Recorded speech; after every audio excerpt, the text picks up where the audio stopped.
those who follow the live stream. My name is Astrid Irrgang. I'm the head of the Center for International Peace Operations in Berlin. Let me shortly introduce the topic, and by doing that, let me also thank the organizers for giving it the rightly deserved attention here in Munich. We are talking about peace operations. Peace operations are deployed by international organizations with the consent of the respective host nation in order to defuse crisis situations and violence and secure peace in the long run. If I put it modestly, they are supposed to set the stage. Peace operations need political support. They need sufficient resources. They need right mandates, and they are currently under stress. They face a loss of public trust, and they risk funding. I want to talk about those topics, but focus on what can be done far more than about the deficits with this distinguished panel. Warm welcome to Foreign Secretary of the People's Republic of Bangladesh, a forefront troop contributor, Massoud bin Momen. Warm welcome also to the Minister of National Defense of the Portuguese Republic, Helena Carreiras, to the Minister of International Development of the Kingdom of Norway, Ann Tvinnerim, and to Under-Secretary General Volker Perthes, in his capacity as head of the Independent Strategic Review of the UN Assistant Mission for Peace in Iraq. I'm also happy to welcome Gianna Russo, Director of Research at the International Peace Institute, who will react with a first comment. Spotlights have a very strict instruction, but don't worry, I won't stick too much to that. We have about 25 minutes on the panel, then we have a comment, and we will then open up for Q&As from the audience. Let us start with a big picture, and let us start with a question to everybody on the table. How are peace operations affected by geopolitical competition? And what are possible avenues to ensure that the UN Security Council, for example, remains capable of agreeing on new missions and adjusting existing mandates? Minister, do you want to start? Well, very, very shortly, of course, they are affected by geopolitical competition in the sense that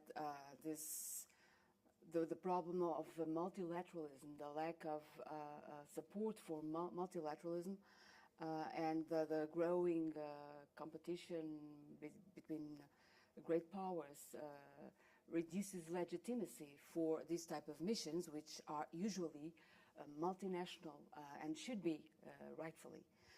But that's why also I believe the focus should be put on legitimacy.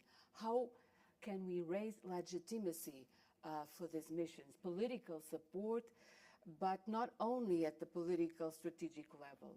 One thing I believe is extremely important, and I take it from my experience, both as a researcher who has been in peacekeeping missions following the soldiers, and as a minister following and trying to understand what's going on in Portuguese peacekeeping missions, namely in Africa, is that we need to see that this is a co-production of security that should be going on. Not always this vision of a co-production of security exists in peacekeeping missions. And that we should connect the three different levels: the political level, the organizational level, and the interactional level.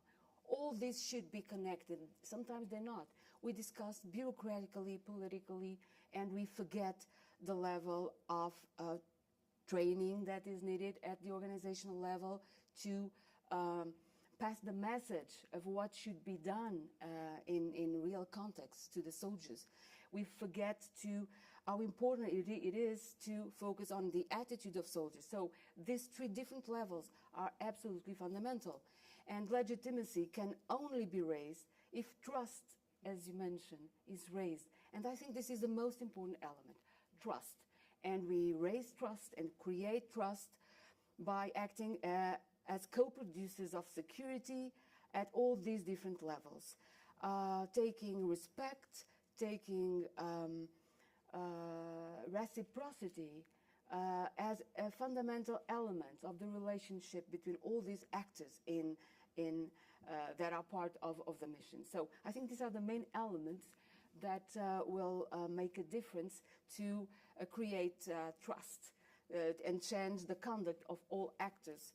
I've seen what we did in Mozambique, for instance. There's a very successful EU mission in Africa, and I believe it's been successful because of this integrated approach of this idea that we are co-producing security. We are trying to have a good dialogue with all the actors, with the local authorities, with populations, and bring in also the other organizations into the format of the mission. Thank you. Foreign Secretary. Thank you very much for arranging this particular topic for discussion. I think, of course, geopolitical competition definitely affects the mission goal and also the operations, perhaps in negative ways. And what happens on the ground is because of this geopolitical rivalry, the various stakeholders, they try to take advantage of the situation and create more obstacles for the successful completion of the mission. We have seen time and again. And of course, trust is the most important element in this architecture. And Secretary General's new agenda for peace very strongly mentions about this trust issue. Now, we have seen time and again, the Security Council's constraints or handicaps in preventing even genocide. We have seen in Rwanda, we have seen in Srebrenica, and we have also seen in our region in Myanmar. And in most of these cases, of course, there were problems because of the rivalry of some of the superpowers. In Myanmar, for example, I was in New York for 4 years during the exodus after the Myanmar, the Rohingyas were persecuted there in genocidal acts. And I could not move the Security Council to come up with a resolution. So it took like 6 years to get the first resolution out in the Security Council, and that was also not any decisive resolution to prevent further genocide or create some sort of protective or some sort of zone. Obviously, some members of the Security Council would exercise their veto. Therefore, this is very crucial that at least under the current dispensation of the structure of the Security Council, which was formed a number of years ago, and the realities are totally different. Now we have lots of African independent countries, and they have been asking for more membership in the Security Council. Therefore, with the given dispensation, I think it is very difficult to get consensus and have trust. And without that, the mission from the UN point of view is becoming more and more constrained, and that's why we are seeing African Union-led missions and sometimes EU and other regional organizations, they also come up. But then the problem of funding. Obviously, UN goes with assessed contributions, but we are seeing that these funding shortages are also handicapping the missions. Therefore, it's complicated, and it's complicating more, and especially at the ground level, if these geopolitical rivalries continue, then I don't think we will ever see successful missions again, because the hosts and also the various rivals or competing parties on the ground, they will also manipulate the situation and will perpetuate the conflicts, and perhaps the UN will have to wind up its mission as it is happening right now in some African countries. I'm very thankful that we have 35 minutes left to end on a far more positive note, I hope. And Vineren, please. Thank you.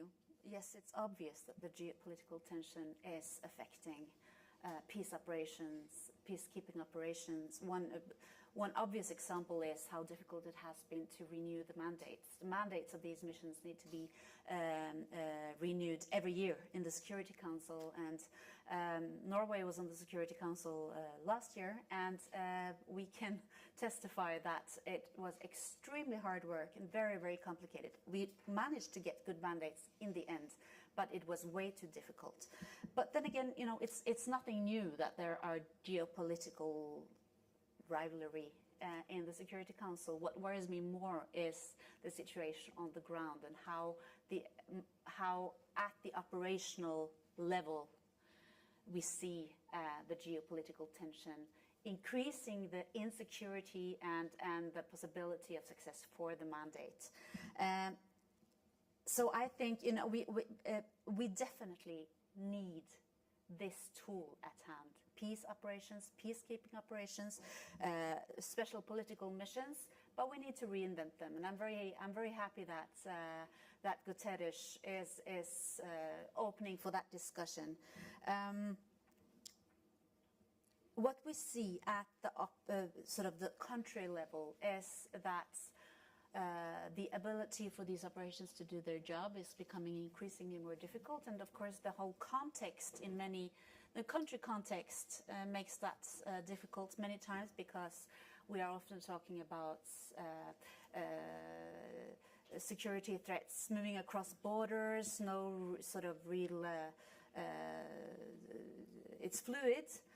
We're talking about young populations that are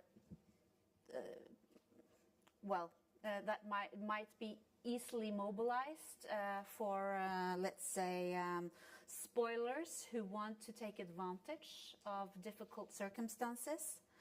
Can I just add one point before and that is, it's slightly on the side, but it's connected, and that is the respect for humanitarian law.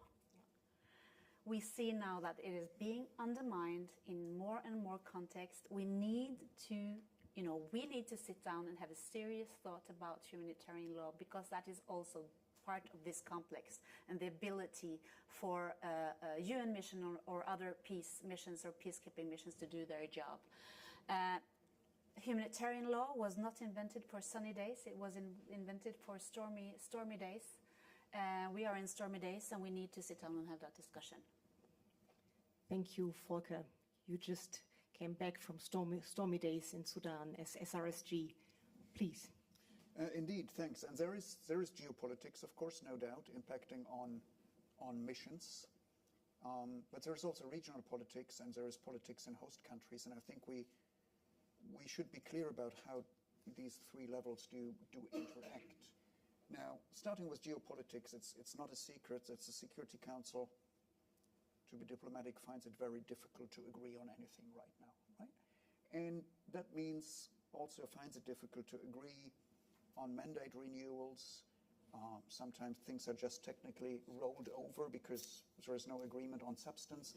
And I mean, let's be clear, local actors are watching what is happening in New York. And if there is a feeling that the Security Council is not in unity about a mission, it is translated on the local level as they are not backing the mission. And we can do with the mission whatever we want. We can distribute fake news against them. Someone in the Security Council will probably pick it up. We can even kick them out, or we can, and here we are with politics on the national level, we can try to bilateralize our security relationships rather than relying on an international organization, regardless whether that's the African Union or whether that's the United Nations, or a combination. And of course, we have seen, particularly after unconstitutional changes of government in some countries like Sudan or like Mali, that new authorities then want to get rid of anything that looks like oversight. It's not necessarily about the peacekeepers, where there are peacekeepers, sometimes it is. It is also about the reporting to the Security Council, which these authorities simply don't want or strongly dislike. And then we have the regional level. Now, I'm all in favor of the new agenda for peace and all the concentration on trying to regionalize interventions or approaches, work together with the African Union or other regional organizations. But make no mistake, many of the authorities in host countries to missions do not necessarily want an African Union mission instead of a United Nations mission or an ECOWAS mission. We have seen that in West Africa after the coups in Niger and Mali, and how sensitive they were when ECOWAS was starting to discuss about sending an ECOWAS mission. So it's not about the UN or the AU or having a sub-regional organization. It's simply not wanting to have an international mission which looks like some oversight or probably protecting civilians even against governments who have just undertaken a coup. Thank you. Well, in the best case, necessities drive innovation, and I would like now to dive a little bit deeper into the questions of finance and of the new agenda for peace. And if I might get back to you immediately, the UN Security Council Resolution 2719, helping to address the critical funding gap of the AU-led peace operations. How do you assess that? Is that a strong political signal? Well, I think the 2719 is important. It was the best we were able to get as a compromise. I mean, there are still bumps on the road, but I think it's important, and I think it's a good opportunity for partnership. And I really think we should discuss. It's more about the partnership than the money, actually, and they can complement each other, because obviously the AU can have they can take another mandate than the UN can. And, we can talk about peacekeeping operations, but where there is no peace to keep, we need to speak about peace enforcement. And so hopefully these can complement each other. And I think, to go straight to the financing bit and the controversy about the 25%, I think this is all about political will. This can be solved through constructive partnerships, and it also opens up for more flexibility in terms of financing. So if there is political will, this is a great opportunity. Thank you. Foreign Secretary, the new agenda for peace was mentioned. How do you read that? What hopes do you combine with the new agenda for peace? No, definitely it's a very well-intended and well-articulated document emphasizing on the consensus building and also having trust as the main pillars. But we are seeing increasingly that there is serious trust deficit, not only amongst the permanent members of the Security Council, but also at the regional level and also, as he mentioned, at the national level. So unless we can have some sort of consensus and trust at all these levels, then the new agenda for peace may not be as effective as one would like to see it. And the other question is, of course, giving more responsibilities to the regional organizations or the continent-wise organizations that we have. As again, he mentioned that whether there is enough appetite in the theater itself for such arrangements, we have to make sure. And then the question of this 25% gap, which can be met if there is enough political will, of course. And we can also think of innovative ways, whether it is trust funds or peace building fund, to have different kinds of projects to again, improve the trust situation at the ground level. So if there is enough political will, we can make it a success. But in the current circumstances, it would be rather elusive, to say the least. Even in our region, the Security Council has sort of delegated its responsibility to ASEAN to deal with the Myanmar situation.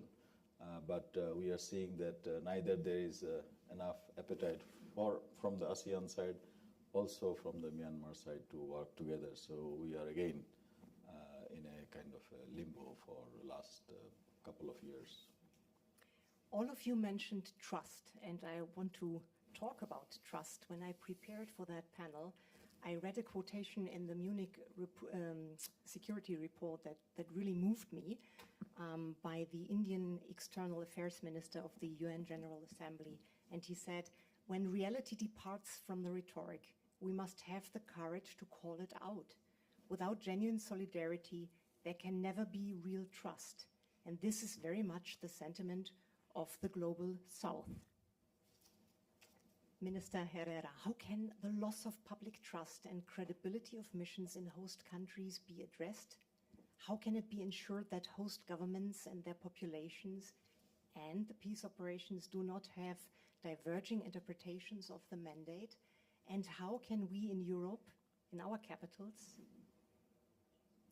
also address the public to stick together for multilateral efforts? Well, that is a big question, of course. There are many variables that explain or account for the success or lack of success of missions. But the question of trust is absolutely fundamental. And I think we have already identified the main mechanisms to face not only lack of legitimacy, you mentioned, but disinformation and others. And there are a few very, very identifiable. For instance, the idea of clear mandates. What does it mean? It means focused mandates. I just came from Ghana, where we discussed in the peacekeeping ministerial, this topic. We need focused mandates. We need mandates that do not encompass everything, that are clear on what the military mentioned as end state, and that everybody can understand, the public in our countries, in the host countries, and then the participants themselves. I remember when I started to study the topic of peacekeeping from a sociological point of view, what we knew from research data was that many times there was no good information within the mission among the various participants, the soldiers, the police officers. They were not aware of the mandate, of what was the objective of the mission. This is dramatic. A second one, of course, StratCom. We need to focus on information, on having more civic elements in our missions, civil-military cooperation, protection of civilians, very concrete actions that will help us deal with the information war that's always going on, this cognitive dimension that should be incorporated in our planning as well. It's also another one is diversity, having these diverse missions, incorporating more women. It's been a challenge, but it's not only a question of numbers, it's a question of having different perspectives into how to raise awareness and raise legitimacy with the local populations. It's about also cooperation, the famous integrated approach. What does it mean? It means to bring from the political to the operational level this perspective that engagement is absolutely crucial. We cannot get there raising our finger and telling people what to do and how to do. We have to accept that this is a co-production. Engagement, reciprocity, respect, dialogue. This must be considered a political orientation for every mission. Of course, there are many other issues of finance, but political will, of course, I agree. It's the most important. So we have the instruments to face lack of trust, lack of legitimacy. We just have to put them at work. looking at what's happening in each specific missions, considering that context is fundamental. Every mission, another result of research, is that success cannot be defined as a general rule. Missions are very different in their configurations. So we need to take into account that specificity. And I'll stop here. Thank you. I have one more question to the panel, and then Jan, you can prepare to be ready. Volker, we were talking about misinformation, disinformation, and at the same time we are in a world of artificial intelligence. How did that reach your mission reality? Well, the artificial intelligence didn't reach my mission reality, be very frank here. It may, in a couple of years, even reach missions in conflict countries. I think it's too early for that. Maybe for Ukraine, but we don't have a UN mission there. But in African settings, it hasn't reached.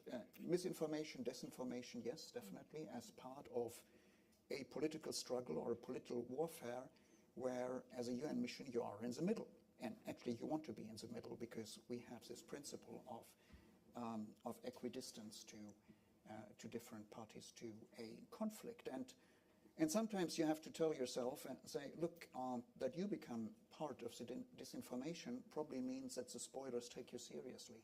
And if they wouldn't take the mission seriously, they wouldn't bother to spread disinformation about the mission, about the United Nations. And then we have to start thinking about how can we become better.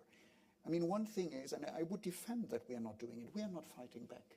I mean, we are not doing counter disinformation. We are not attacking people who spread disinformation. And honestly, we are not very good on the social media. Then you could speak about the logic of social media. They tend to polarize. We, as a mission, as a United Nations, try to depolarize, to de-escalate. So it doesn't really fit with what we're doing. I would like to add one sentence on the trust issue. I mean, make no bones. Everybody makes mistakes, and if there are cases of sexual exploitation, for example, in mission settings by troop contributors or by UN staff, of course, it impacts on the entire United Nations. There is no doubt about that. But I think the main issue here is sort of a mismatch between expectations to what a mission can do and the resources and the capabilities it really has to do. I give you one example, and I end with this, on this question at least. When UNITAM, the mission in Sudan, came in, UNAMID, the mission for Darfur, was just about to withdraw. They had more than 10,000 soldiers there in a peacekeeping operation. And of course, their main mandate was protection of civilians, and they did protect civilians. Not every civilians, but they contributed visibly to the protection of civilians. So the Security Council decided to draw down UNAMID. They decided to establish UNITAMS, and UNITAMS had no capacities for protection of civilians, so they wrote civilian protection in our mandate. Now, of course, people in Darfur were forgiven for thinking it's the same, and we could physically prevent them. UNAMID, as I said, had 11,000 soldiers. I had 21 policemen and women. So we simply could not do what people were expecting from us. And of course, that led to, I would say, a difficult trust issue between the mission and the population in Darfur. Jan, over to you. We're perfectly in time. Please. Thank you so much. My name is Jenna Russo. I work for the International Peace Institute in New York. Thank you so much for all of your presentations. It's an honor to get to hear from you. In my perspective, I think one of the crises we're seeing, especially with UN peacekeeping, is a growing mismatch between supply and demand, where we're seeing in multiple host states a demand for more robust, more militarized responses to belligerents. And this is not only true of host governments, but in some cases, host state populations. For example, in Mali, where peacekeepers did not have a mandate to be doing counterterrorism, but for local populations, extremist groups were the biggest threat to their safety and security, and they were upset with the mission for not being able to provide them with the security that they wanted. At the same time, I think we've stretched UN peacekeeping to the maximum in terms of what can be expected from it based on what its principles are. And increasingly, we've been trying to fit a round peg into a square hole and then wondering why peacekeeping isn't working. And then when it doesn't work, as you're mentioning, this undermines trust in the mission and in the UN more broadly, and it also increased risks to peacekeeper safety and security. And so now in response, we're seeing this turn towards partnerships. As you mentioned, it was a very prominent element in the new Agenda for Peace, and it's also been flagged in the Zero draft of the Pact for the Future. But again, one of the things that concerns me is that perhaps we're looking at the AU very much in light of its ability to act as a military actor, and that this risks supporting ever more militarized responses to conflicts that demand multidimensional responses, and that we're starting to pigeonhole the AU as a military actor rather than understanding it really as a political actor and how we can support it in that way. So that would be one of my questions, is how can we support the demand that's coming from host states, including some host populations, but at the same time not turning so far towards militarized responses that we're missing out on the broader response that's really imperative for lasting peace. And then the last thing I wanted to say is also in the Zero draft, there's an emphasis on the need for new models in the field. And as you were, one of the statements was made about how we can't just have the template approach, but we need to be adaptable. But in the political climate that we're in right now, especially in the Security Council, where we can barely pass mandates, as you were saying, and there's this prevalence towards technical rollovers, how are we expecting the Council to actually be able to produce mandates for innovative models when it can barely pass mandates for the models that already exist?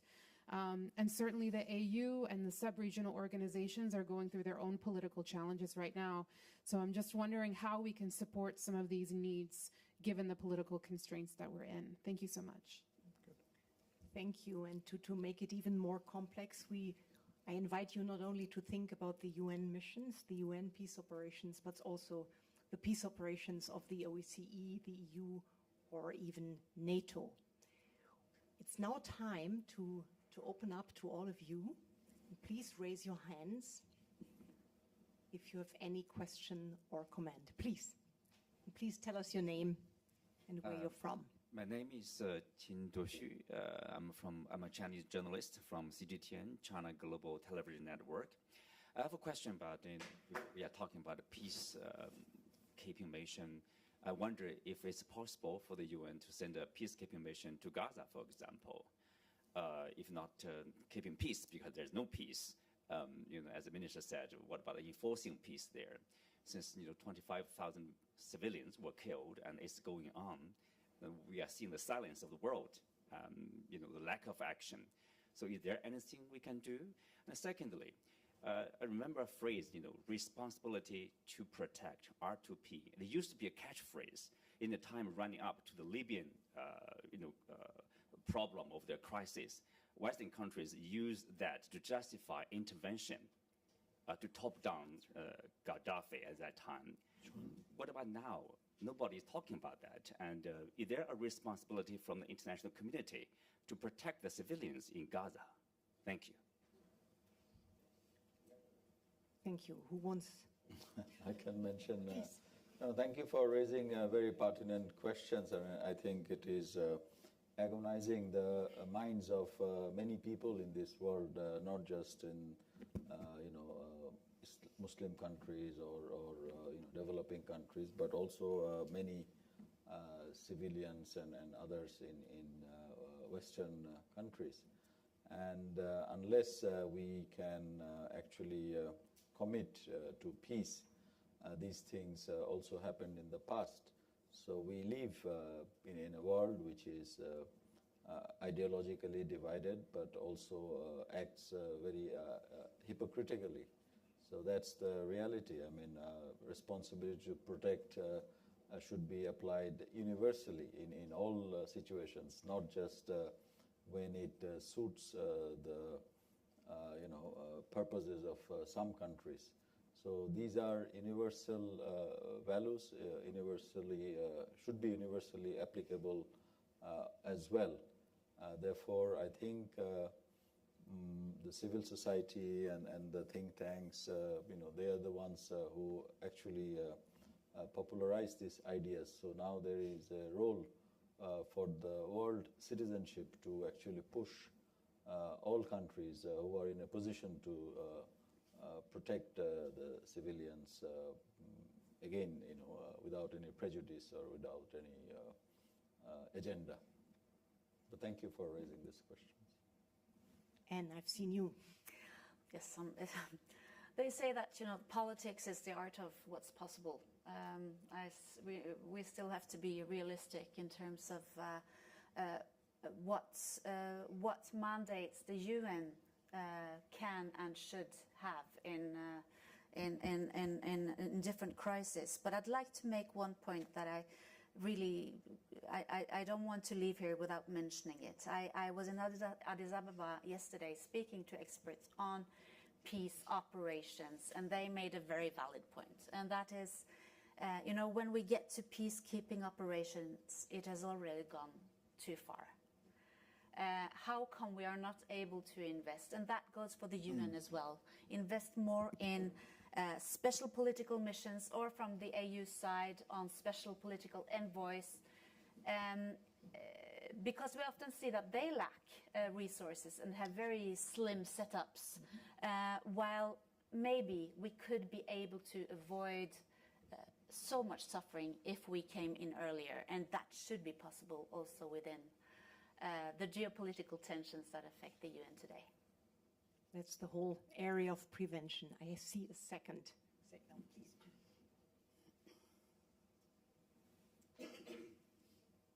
Thank you very much. My name is Alain Deletreau. I'm the director of Geneva Call. If I may, just a small comment on the responsibility to protect, as I was a bit involved in it, in creating this document at that time. The responsibility to protect considers that when a government is not ensuring the protection of its people, the international community should step in. But who makes the decision? The Security Council. And we are back to the Security Council and what we see on the Security Council today. I think at the end of this first and a half day in Munich, we all agree on one thing: the Security Council doesn't work. And the need for reform of the Security Council is there. We see it all over the place. And for as long as the Security Council will remain what it is, with the great powers playing games there, not caring for 1 second about the security of the people in zones of conflict, we will be blocked. And Volker, happy to see you here. Last time we met was in Sudan. And of course, when you say here tonight that you had 21 policemen in Darfur, Geneva Call has been involved in Sudan for so many years. We are still there. You see the mess. You see the complexity of the armed groups. And you see that when you have a situation like today, where you have basically 2 old generals fighting each other in their capital city, destroying their capital city, destroying their country. De facto, Sudan is split into 2 today as we speak. De facto, in the eastern part of Sudan, we had a genocide going on. And what does the Security Council? It's not able to make any single decision. Now, just one remark from our experience. Geneva Call engages armed groups to bring them to respect the basic principles of international humanitarian law. And they will be a bit provocative. What we see in zone of conflicts is that people, what they want is protection. And when you have an armed group starting behaving better, protecting them, they're happy with that. What they hate, and I'm thinking of the Sahel now and everything we can see there, is that they are under attack constantly, groups coming from the north, and nobody answers. In Mali, what do you hear from people in Mali? We had a French military mission there. We had a UN mission under Chapter 7. People see this mission as being very modern, very well equipped, commanded by northern military people. And the result is that their protection is going down the drain. And I have no solution here. But of course, Volker knows that much better than everybody else. When the Security Council passes resolution for a Chapter 7 mission in a country and gives a mandate which is so limited, with so few people in it. We've seen that since Bosnia. The result, I'm sorry, I might be a bit provocative, but is worse often than if nothing had been done. Because the loss of trust by local people towards the international community then is almost irrecuperable. So I have no solution. But thinking about solution is looking at the reality as it is. Anybody else? Otherwise, I would raise the question. When the Munich Security Conference launched on Monday in Berlin, we had the former foreign minister of Rwanda on the panel. And she, in a very moving way, explained how Rwanda, after the genocide, decided to start a reconciliation. So my question is, when you look back to the history of peace operations, is there an example that comes to your mind? Is there a lesson identified you want to share with us so that we know through a period of challenges there is light? I might maybe share with you 2 or 3 episodes of my contact with Portuguese peacekeepers in Africa, in the Central African Republic and in Mozambique. And these are, I believe, for us at least, good examples and positive examples, because there are also good lessons to learn in some of our experiences. Even though the whole atmosphere is a bit pessimistic, I think we can really focus on this, on these aspects that can be emulated. And I go back to creating trust. When I visited the Central African Republic, everybody was telling us, the political authorities and our commanders in the field, that they are wanted. They are wanted. People want them and are recognized. And I asked a member of the government, who was also expressing this view, why did they think the population like the Portuguese soldiers there? They are the KRF of this mission, so they have a responsibility, a very important responsibility there. We had a second commander for a long time. And I thought you was going to say that we were enacting this respect and contact, the way of communicating to people without raising the finger. We're trying to create these entanglements, these civil military entanglements that are so fundamental. But no, she told me, that's because they are effective. They produce results. They are seen as protecting these people, and the people see them acting that way. So this raises trust. So for us, it's an excellent example, our combining very good professional skills, training our soldiers in all aspects, not only the by-the-book aspects, but also the need to engage, really engage at all levels with the variety of actors that are in the field. And this is innovating in peacekeeping, is bringing people to the table, creating permanent fora.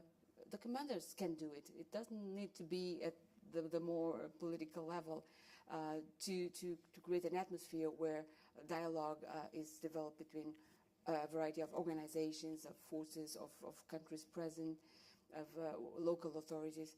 And in Mozambique, the same. We did that, and we trained these 11 companies of